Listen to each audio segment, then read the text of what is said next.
Hari ini 6 Januari 2024, kongregasi kita genap 40 tahun di Keuskupan Pangkal Pinang yang tinggal di Batam.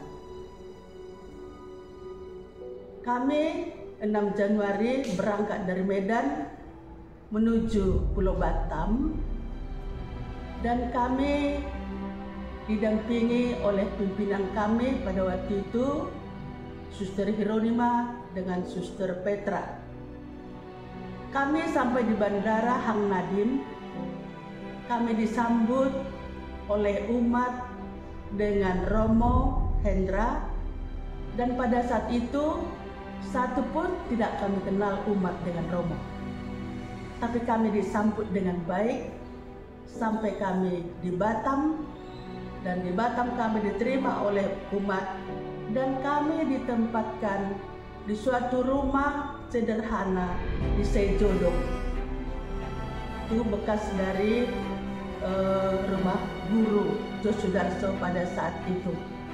Disitulah kami tinggal bersama kami 3 orang, Suster Gabriel Lebaho, Suster Margaret Purba, dan saya Suster Cecilia Situmorang. Kami hadir di situ dengan melihat situasi Batam yang masih sangat sederhana.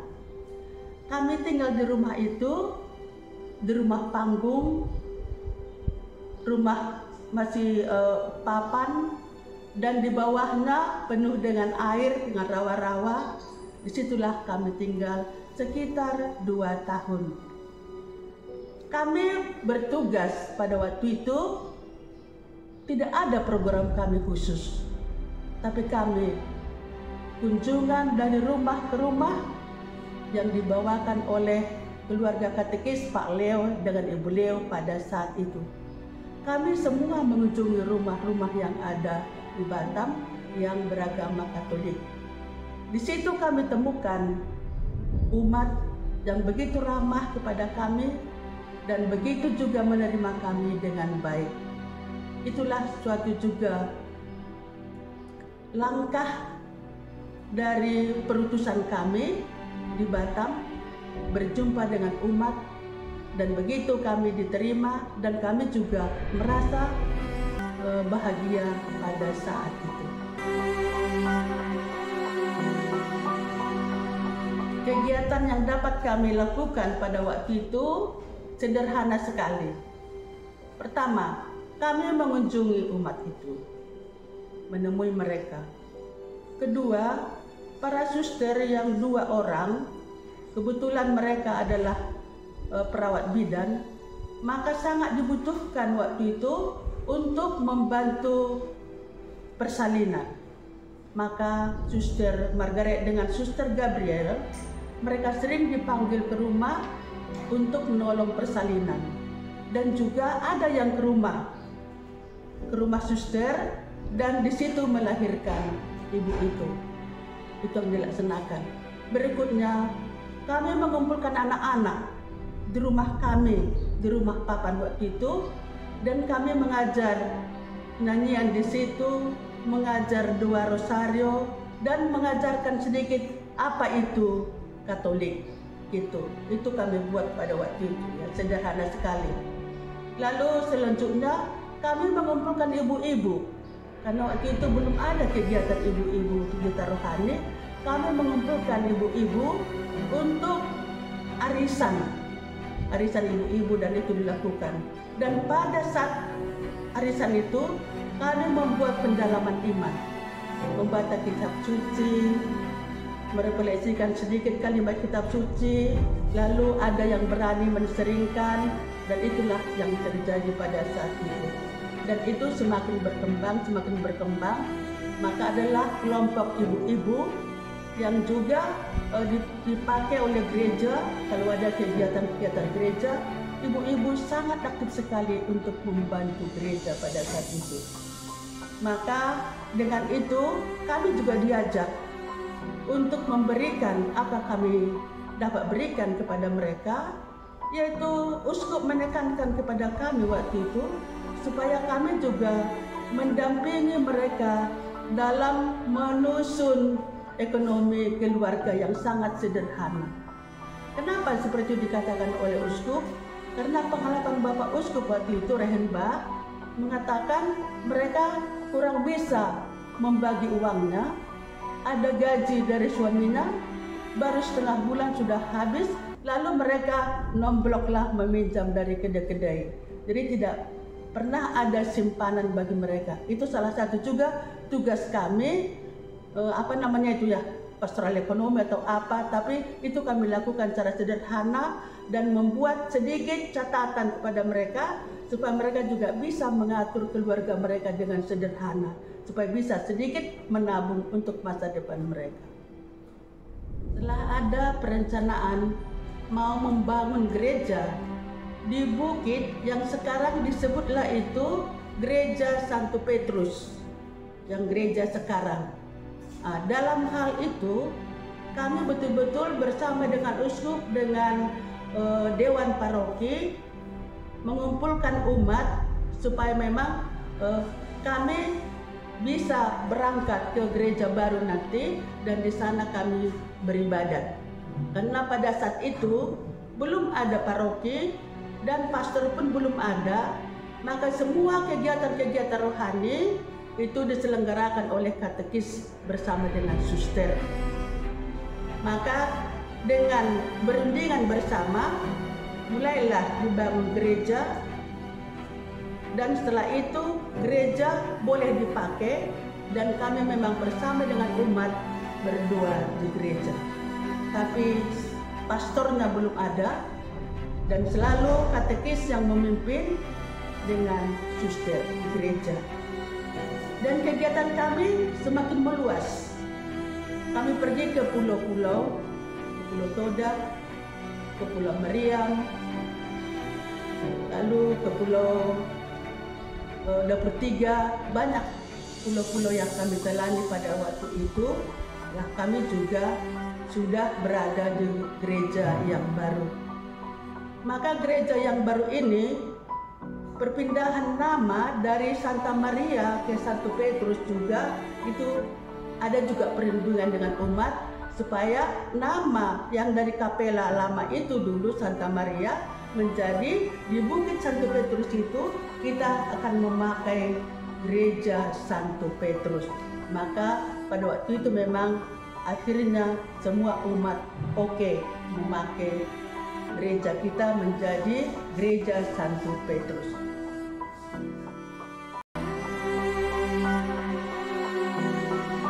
Setelah tahun berikutnya gereja sudah berdiri, maka di samping gereja dibuatlah bangunan susteran dan akan nanti dipergunakan untuk susteran, dan sebahagian di kamar tamu itu diperuntukkan nanti untuk poliklinik sementara.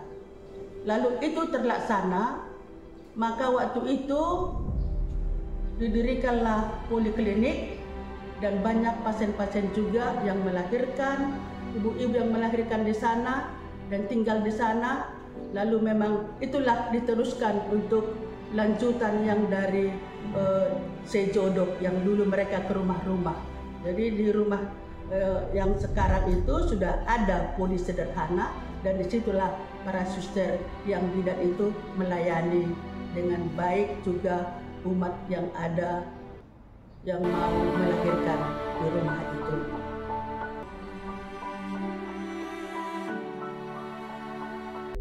Setelah 40 tahun berdiri komunitas EPC di Batam, saya secara pribadi merefleksikan karisma dari kongregasi yang mengatakan daya kasih Kristus yang menyembuhkan. Dengan permulaan itu, kami hadir di Batam. Memang kami mencoba untuk memberikan kasih itu kepada umat melalui pelayanan-pelayanan kami. kami pada saat itu juga begitu bersemangat, karena umat juga begitu bersemangat menerima kami, tapi kami mencoba memberikan kasih itu melalui pelayanan kami. Dan sudah dirasakan oleh umat pada waktu itu. Dan kami juga sampai di rumah yang kedua, kami mencoba juga untuk melakukan karisma kongregasi kita, daya kasih Kristus yang menyembuhkan itu. Maka mulailah ada poliklinik, mulailah ada rumah sakit, tetapi tetap ada kerasulan-kerasulan itu di dalam kegiatan-kegiatan gereja yang ada di Pulau Batam. Dan itulah yang kita lakukan. Maka saya sebagai pribadi, untuk para suster yang meneruskan, yang masih tinggal di Batam ini, sangat mengharapkan supaya pelayanan rohani itu, dalam pelayanan kita tetap mengingat karisma kongregasi kita yang mengatakan daya kasih Kristus yang menyembuhkan. Memang bermacam-macam karya kita, bukan hanya sebagai perawat, tetapi yang menangkut seluruh yang terkait di dalam rumah sakit itu juga suatu karya yang menyembuhkan. Maka sebagai harapan saya sudah senior ini, mungkin sebentar lagi akan menghadap kepada Tuhan, tapi pesan saya dan pesan kami bertiga yang memulai karya kita di Batam ini, supaya kita dapat meneruskan karisma kongregasi kita itu kepada umat. Maka kita memang berusaha untuk terlibat pada gereja di mana kita ditempatkan oleh kongregasi, dan juga memberikan kasih itu kepada umat di mana kita berada. Itulah harapan saya. Entah bentuk apapun nanti itu yang dilakukan oleh setiap komunitas, setiap pribadi para suster, tetapi di dalamnya itulah menjadi daya kasih Kristus melalui perbuatan kita yang dapat kita lakukan secara umum dan secara pribadi juga kepada setiap orang yang kita jumpai dalam hidup kita setiap hari.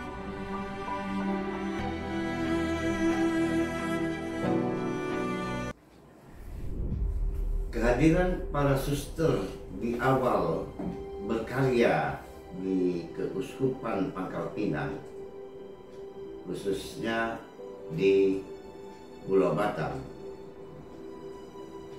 komunitas para suster kongregasi FSE memberikan kesan bagi saya yang sangat baik dalam merangkul umat dan karya kerasulan, sehingga menguatkan iman umat Katolik yang ada di Batam, serta menjadi contoh bagi masyarakat sekitar Pulau Batam yang belum beragama Katolik.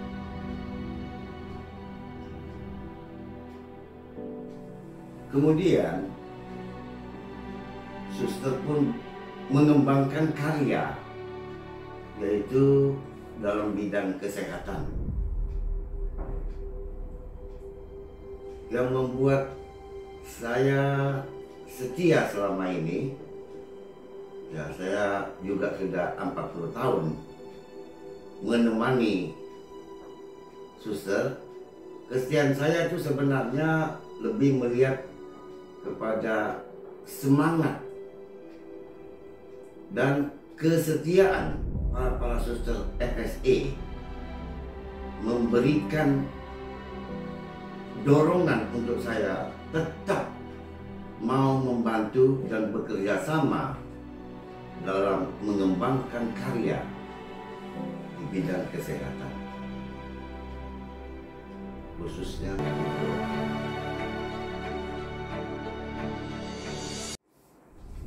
Harapan saya dalam kelangsungan karya kongregasi FSE atau dalam kepanjangannya Franciscanus Santa Elizabeth yang berpusat di Medan. Nomor satu adalah kerjasama para suster, sesama para suster biara. Kedua, kerjasama dengan direksi dan karyawan rumah sakit. Ketiga, kerjasama juga bukan hanya kepada sesama yang terlibat di dalam pengembangan karya kesehatan di Pulau Batam, tapi juga masyarakat di sekeliling kita. Kerjasama dengan khususnya umat-umat Gereja Katolik yang ada di Pulau Batam dan sekitarnya, dan terutama adalah pemerintah daerah, sehingga karya ini bisa berjalan dengan baik dan lancar dan bisa diterima oleh masyarakat luas. Harapan saya yang keempat adalah meningkatkan, baik dalam konteks pendidikan, baik dalam konteks kualitas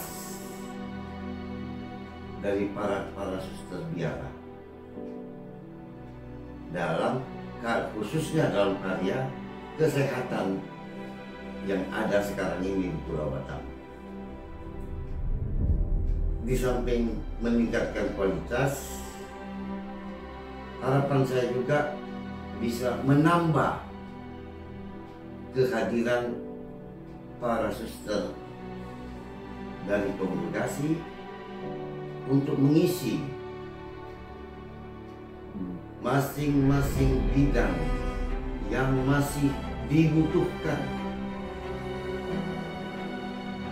di rumah sakit kita, karena kita ada 3 karya rumah sakit di Batam, di mana tempatnya cukup jauh, sehingga kehadiran dari para suster juga masih dibutuhkan.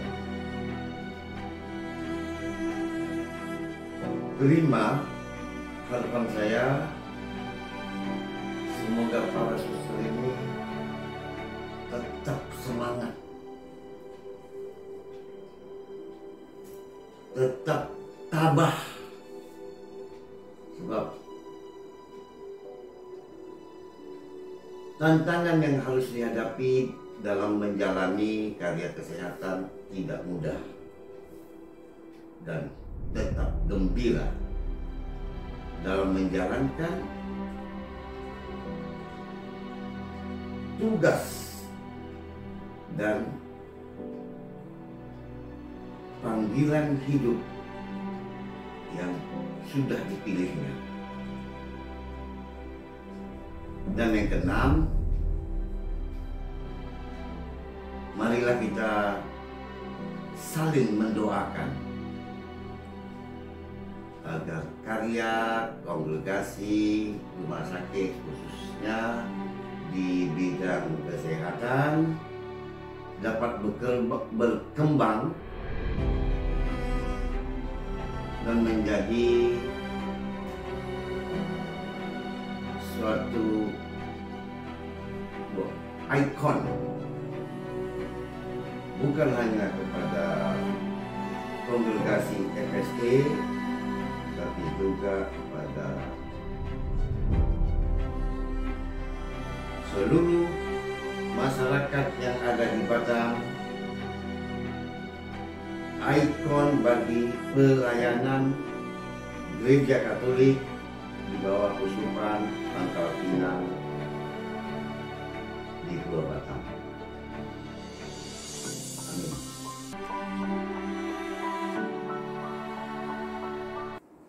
Jika kita berbicara tentang perkembangan, kita harus flashback awal hadirnya FSE di Batam dan karya FSE di Batam di Keuskupan Pangkal Pinang.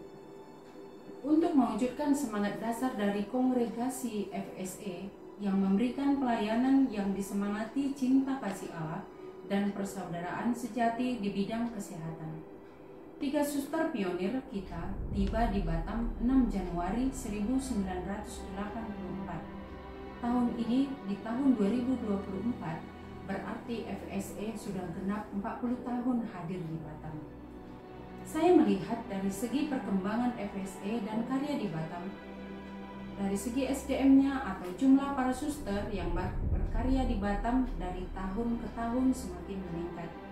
Kalau kita kembali ke sejarah awal hadirnya FSE di Batam 40 tahun yang lalu, para pionir hanya 3 orang suster yang diutus kongregasi hadir di Batam. Tetapi setelah 40 tahun kemudian, yang awal hanya 1 komunitas, namun sekarang sudah menjadi 3 komunitas dengan jumlah suster menjadi 23 orang. Hal ini ada kaitannya dengan perkembangan karya FSE di Batam, yang pada awalnya pelayanan kesehatan dilakukan dengan merawat orang sakit serta menolong persalinan dari rumah ke rumah. Kemudian pada tahun 1986 ditingkatkan menjadi rumah bersalin dan balai pengobatan dengan kapasitas 60 tempat tidur.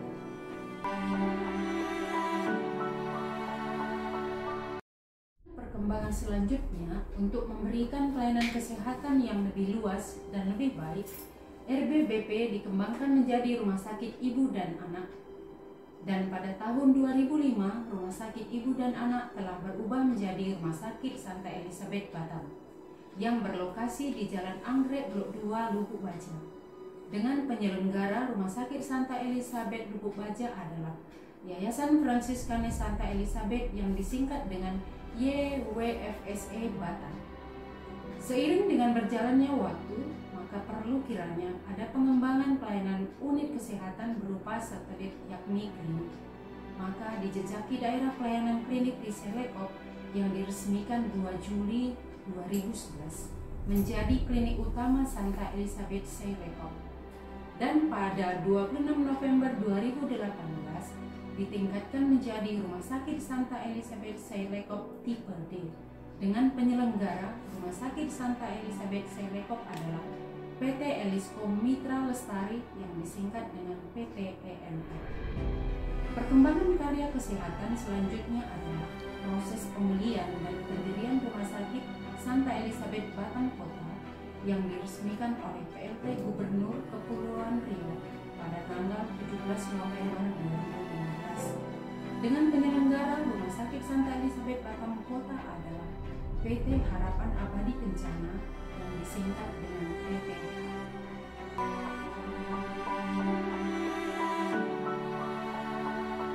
Semuanya ini tidak terlepas dari penyelenggaraan ilahi hadirnya FSE di Batam, di mana awalnya karya kita masih hanya 1 pelayanan kesehatan rumah sakit, tetapi sekarang sudah menjadi 3 rumah sakit dan sering disebut Rumah Sakit Santa Elizabeth Group Batam, dengan visi dan misi yang sama, yaitu daya kasih Kristus yang menyembuhkan. Adapun Rumah Sakit Santa Elizabeth didirikan atas dasar cinta kasih Allah yang menyembuhkan dan tidak terbatas, nilai Kristiani, kepedulian kepada mereka yang miskin papan.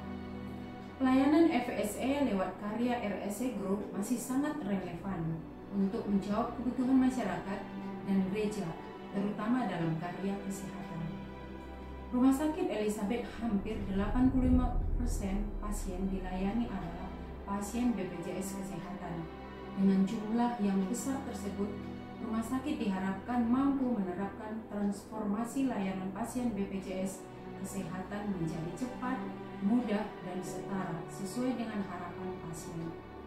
Program digitalisasi yang diterapkan seperti antrian online, mobile CKN, fingerprint diharapkan meningkatkan kepuasan pasien sehingga tetap menjadi pelanggan rumah sakit kita. Dan yang tidak kalah pentingnya, peran pastoral care sangat berpengaruh kepada kesembuhan pasien.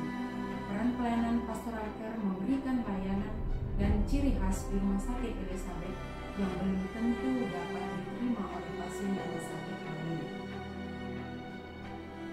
Program pengembangan di Batam yaitu 1. Meningkatkan tipe kelas rumah sakit dari tipe D menjadi tipe C. Program di Rumah Sakit Santa Elizabeth Lekop dan direncanakan tahun 2024 ini. 2. Menambah pelayanan di rumah sakit, misalnya layanan dokter jiwa, gizi klinik, rehabilitasi medis, layanan fisioterapi di Rumah Sakit Santa Elizabeth Baja, dan pelayanan baru lainnya. 3. Meningkatkan mutu pelayanan, yakni meningkatkan skill dan keterampilan SDM dan fasilitas Rumah Sakit Santa Elizabeth. 4. Menambah klinik dan jejaring sehingga dari sana pasien dapat dirujuk ke Rumah Sakit Santa Elizabeth. 5. Mendirikan panti rumah jompo.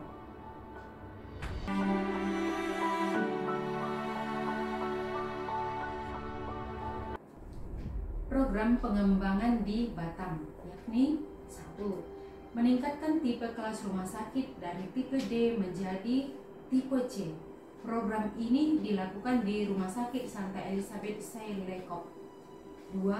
Menambah pelayanan di rumah sakit, misalnya layanan dokter jiwa, gizi klinik, fisioterapi di Rumah Sakit Lubuk Baja, dan pelayanan baru lainnya. 3. Meningkatkan mutu pelayanan, yakni meningkatkan skill dan keterampilan SDM dan fasilitas Rumah Sakit Santa Elizabeth. 4. Menambah klinik dan jejaring sehingga dari sana pasien dapat dirujuk ke Rumah Sakit Elizabeth. 5. Mendirikan rumah jompo. Akhirnya kami mengucapkan selamat untuk kita, khususnya yang sudah 40 tahun karya kita di Batam ini. Semoga kita tetap melaksanakan tugas-tugas kita dalam perutusan kita, dan juga kita bisa menjadi oase untuk gereja dan masyarakat yang ada di tempat kita ini. Sekian dan terima kasih. Sebagai akhir kata, saya mengucapkan selamat kepada para suster Fransiskan Santa Elizabeth yang sudah berkarya 40 tahun lamanya dan hadir serta melayani baik masyarakat Katolik dan masyarakat umum lainnya yang berada di Keuskupan Pangkal Pinang, khususnya di Kota Batam. Semoga tetap semangat dan sukacita dalam semua tugas dan pelayanan. God bless you.